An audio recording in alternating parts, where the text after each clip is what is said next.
Good morning प्यारे बच्चों। आज मैं क्लास 10 के बच्चों के लिए संसाधन विकास में मृदा का वर्गीकरण,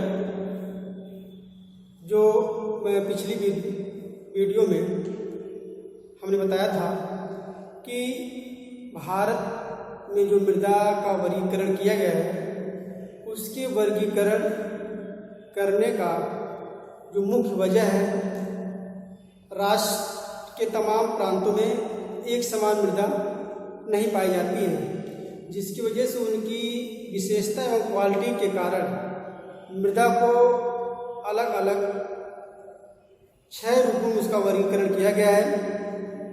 जिसमें से हमने पिछली वीडियो में बताया था जलोढ़ मृदा, काली मृदा, लाल एवं पीली मृदा, राज्य इसका विवरण दिया था। पुनः मैं संक्षेप में इन तीनों के बारे में बताकर शेष आगे बताऊंगा। प्यारे बच्चों, जो जलोढ़ मृदा है, यह भारत के अधिकांश क्षेत्रों में विस्तृत है, अर्थात इसका विस्तार अन्य मृदा की अपेक्षा ज़्यादा है।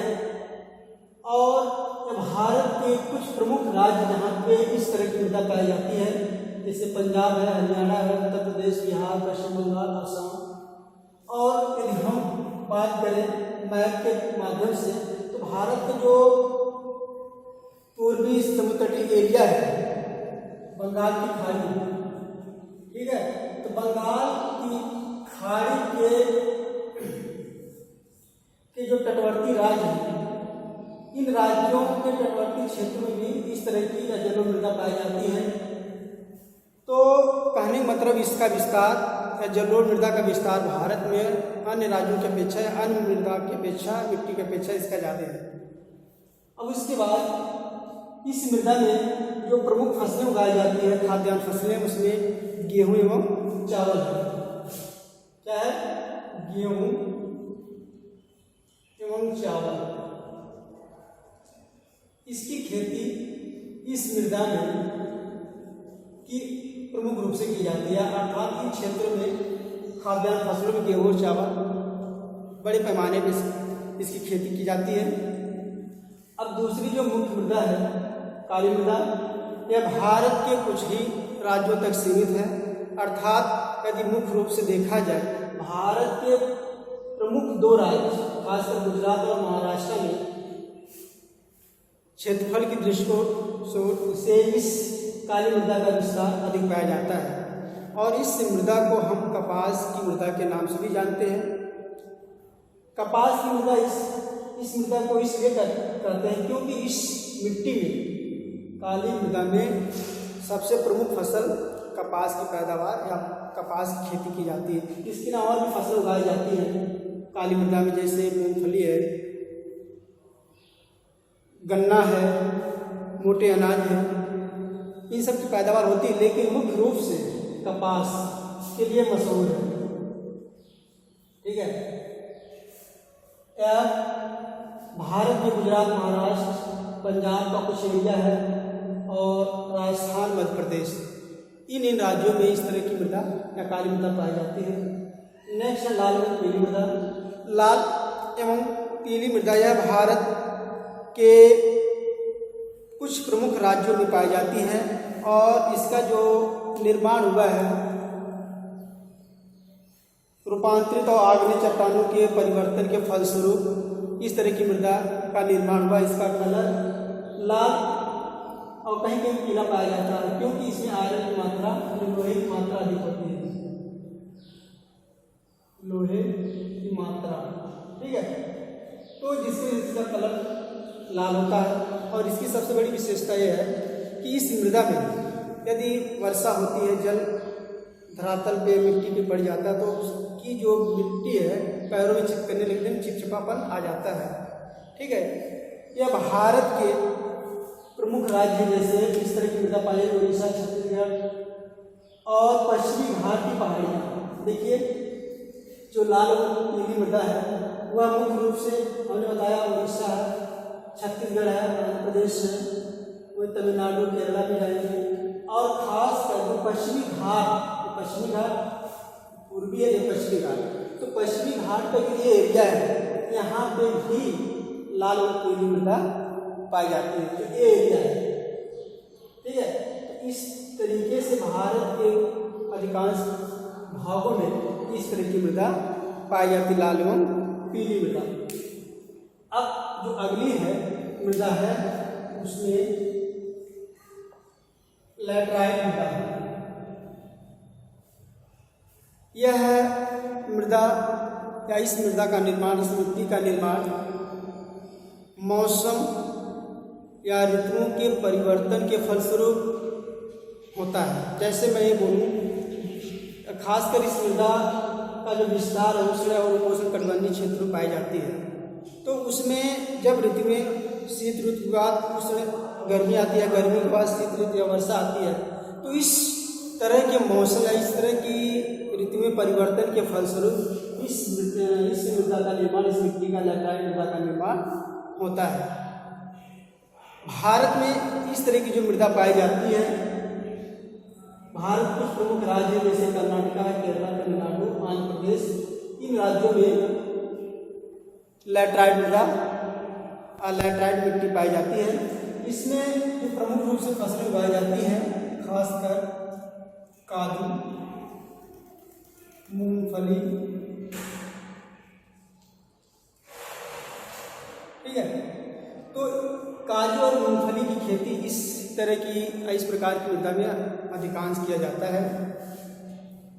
तो आपने देखा जो लैटराइट मृदा है भारत के मैप के थ्रू हम देखें, मैप के माध्यम से देखें लैटराइट मृदा भारत में कहाँ कहाँ पाई जाती है, उसमें मैं बता दूँ जो ये नंबरिंग हमने किया है, चौथे नंबर पे लैटराइट मृदा को इंडिकेट किया गया है। तो चौथे नंबर जहाँ देखिए यहाँ पे है भारत का कुछ एरिया, जो भारत का उत्तरी और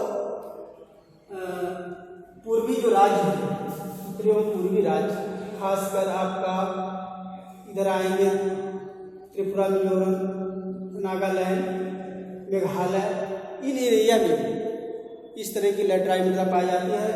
और यदि हम इधर आए तो आप कुछ भारत के राज्य जैसे आप यहाँ पर देखेंगे आंध्र प्रदेश है, इधर केरला, तमिलनाडु है, तो इन एरिया में लैटराइट मृदा पाई जाती है। अब इसके बाद जो अगली मृदा है उसमें है आपका मरुस्थलीय मृदा। प्यारे बच्चों, जो मरुस्थलीय मृदा है, जो मरुभूमि है या इसका जो निर्माण हुआ है जल की या वर्षा की कमी की वजह से इस एरिया में या उन एरिया में इस तरह की मृदा पाई जाती है जहाँ पर वर्षा की मात्रा कम होती है, वाष्पोत्सर्जन अधिक होने की वजह से जो भूमि की जो क्वालिटी है, मृदा की जो क्वालिटी है उसमें परिवर्तन आने लगता है। जैसे हमने कल बताया था, जो राजस्थान की अधिकांश पार्ट में मरुस्थल पाया जाता है, आज से लगभग कई लाख वर्ष पहले या कई करोड़ वर्ष पहले राजस्थान भी हरा भरा हुआ करता था, लेकिन मौसम और समय के अनुसार उसमें तब्दीलियाँ, परिवर्तन आया।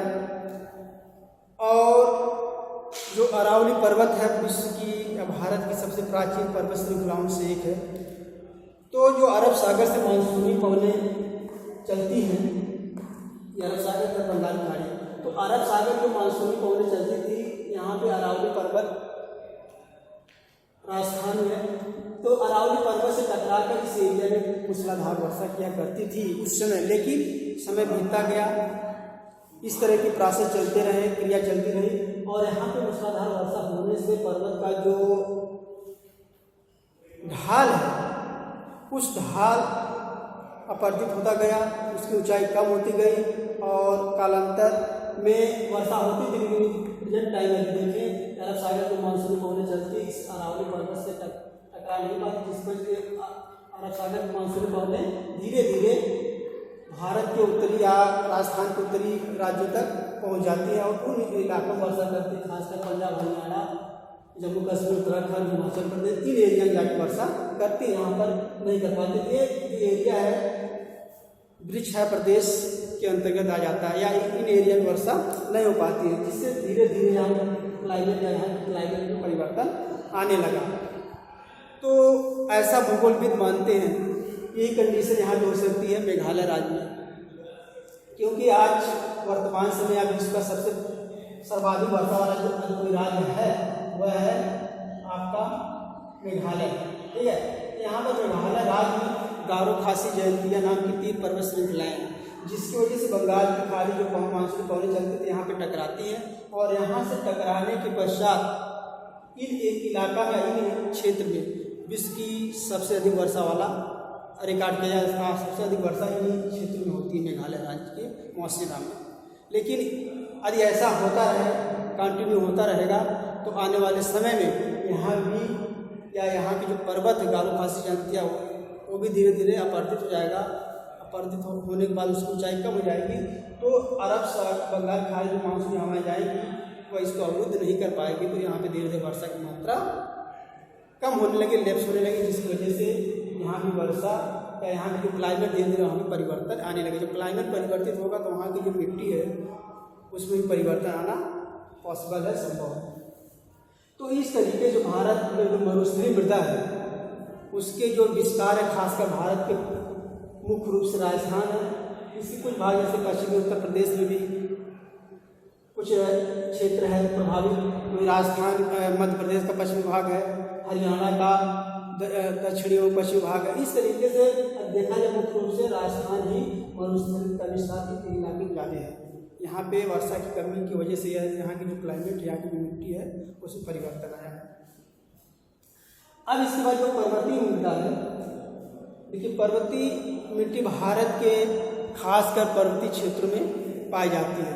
तो पर्वतीय क्षेत्र में यदि हम बात करें तो उसमें मुख्य रूप से भारत का जो भारत का जो उत्तरी भाग है, उत्तरी भाग मतलब मैं बात एक बता दूं, आपका कश्मीर से लेके सिक्किम अरुणाचल प्रदेश तक ये जो इलाका है, कश्मीर, हिमाचल प्रदेश, उत्तराखंड, सिक्किम, अरुणाचल प्रदेश, इन क्षेत्रों में पर्वतीय मिट्टी पाई जाती है। खासकर कुछ भाग इधर भी है, तमिलनाडु और केरला में, जैसे यहाँ पे आप देखेंगे कार्डमम पहाड़ियाँ हैं, नीलगिरी पहाड़ियाँ हैं, ठीक है, और अनाई।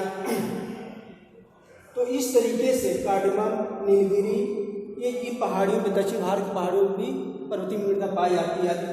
मुख्य रूप से देखा जाए कश्मीर, हिमाचल प्रदेश, उत्तराखंड, सिक्किम, अरुणाचल प्रदेश में पर्वतीय मृदा अधिक पाई जाती है।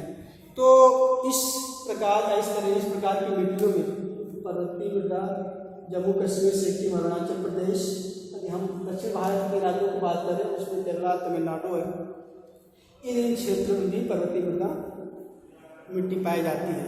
तो इसमें मुख्य रूप से फसलें जो उगाई जाती, खासकर बागानी कृषि की जाती है। बागानी कृषि के अंतर्गत इसमें आपका हो जाएगा चाय,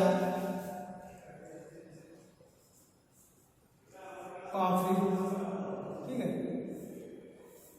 तो यह खासकर पर्वतीय मृदा में अधिक उगाई जाती है, क्योंकि जो चाय और कॉफी है ये पर्वतीय मिट्टी जो होती है इसके उत्पादन के लिए, इसके प्रोडक्शन के लिए बहुत अनुकूल क्लाइमेट उपलब्ध कराती है, क्योंकि इसमें यह पर्वतीय क्षेत्र में वर्षा अधिक होती है। इस फसल के लिए वर्षा की मात्रा भी अधिक होनी चाहिए। साथ ही साथ दूसरी बात है, चाहे वर्षा तो अधिक होनी चाहिए, लेकिन वर्षा का जो जल है इनकी जड़ों में ठाना नहीं चाहिए, मतलब रुकना नहीं चाहिए। यदि जल का रुका हुआ तो इसकी जड़ें तुरंत सड़ जाती हैं और सूखने के चांस अधिक रहते हैं। इस पर्वतीय मृदा में इस तरह की कंडीशन नहीं हो पाती है। ढलान अधिक होने की वजह से जितनी अधिक मात्रा में वर्षा होती है उसका अधिकांश भाग बहकर दूसरे स्थान पे चला जाता है, पानी का ठहराव रुक नहीं पाता है, यानी मतलब ये है। तो आपने भारत में जो मिट्टी का वर्गीकरण है उसके बारे में देखा, और उसके जो प्रमुख राज्य हैं, कौन मिट्टी किस राज्य में पाई जाती है, किस मिट्टी में कौन सी फसल उगाई जाती है, हमने बताया। और साथ ही साथ इस तरह की जो मृदा है भारत की किन राज्यों में पाई जाती है। आपने देखा भारत में जो मिट्टी का वितरण है वह हर राज्य में एक समान नहीं है। कहीं पे किसी मिट्टी की अधिकता है तो कहीं पे किसी मिट्टी की अधिकता हो। तो इस तरीके से आपने पूरा मिट्टी का वर्गीकरण मैप के माध्यम से देखा। एक बार पुनः मैं मैप के माध्यम से बता दूँ, आप इस पर थोड़ा गौर करिएगा। मैप के माध्यम से सबसे पहले ऊपर अगर बात करें, भारत के उत्तर में पर्वतीय मिट्टी पाई जाती है। इसमें आपका जम्मू कश्मीर, हिमाचल प्रदेश, उत्तराखंड, सिक्किम, अरुणाचल प्रदेश, इन क्षेत्रों में पर्वतीय मिट्टी बड़े पैमाने पर पाई जाती है। अब वहीं पर हम उसके जस्ट नीचे बात करें, जो भारत में जलोढ़ मिट्टी है, ठीक है, खासकर आपका पंजाब, हरियाणा, उत्तर प्रदेश, दिल्ली, पश्चिम बंगाल, बिहार, असम और भारत का जो पूर्वी समुद्र तटीय पूर्वी घाट और पश्चिमी घाट के तटों पर इस प्रकार की मिट्टियाँ जलोढ़ मिट्टी पाई जाती है, ठीक है। और मैं काली मिट्टी की बात करूं तो काली मिट्टी भारत में गुजरात, महाराष्ट्र का भाग और कुछ छत्तीसगढ़, उसके बाद तमिलनाडु, आंध्रा, कर्नाटक में कुछ इस तरह की मिट्टी पाई जाती है। लाल और पीली मिट्टी यह भारत के आपका छत्तीसगढ़, उड़ीसा और पश्चिमी घाट के तटों पर इस तरह की मिट्टी पाई जाती है, पहाड़ियों पर। अब इसके बाद जो लैटराइट मिट्टी है चौथी, तो लैटराइट मिट्टी भारत के पूर्वी और उत्तरी और पूर्वी राज्यों में, खासकर नागालैंड, मिजोरम, त्रिपुरा, मेघालय इन क्षेत्रों में पाई जाती है। और कुछ भारत के इस प्रायद्वीपीय क्षेत्रों में, खासकर आपका ये आंध्र प्रदेश, केरला, तमिलनाडु, इन क्षेत्रों में पाई जाती है। मरुस्थलीय मिट्टी भारत के राजस्थान, भारत के पश्चिमी भाग में राजस्थान राज्य में पाई जाती है। अब उसके बाद लैटराइट मिट्टी है, यह भारत के उन्हें बता दिया इन राज्यों। इस तरीके से भारत में जो मिट्टी का वितरण है, हर राज्यों में अलग अलग मिट्टी पाई जाती है, उसका ब्यौरा हमने विस्तृत बता दिया। उसमें उगने वाली फसलें या मिट्टी किन किन राज्यों में पाई जाती है। इस तरीके से आपका ये जो चैप्टर पहला था आज समाप्त हो गया है, और अगली वीडियो में हम लोग अगले अध्याय, अगला चैप्टर शुरू करेंगे। तब तक के लिए धन्यवाद।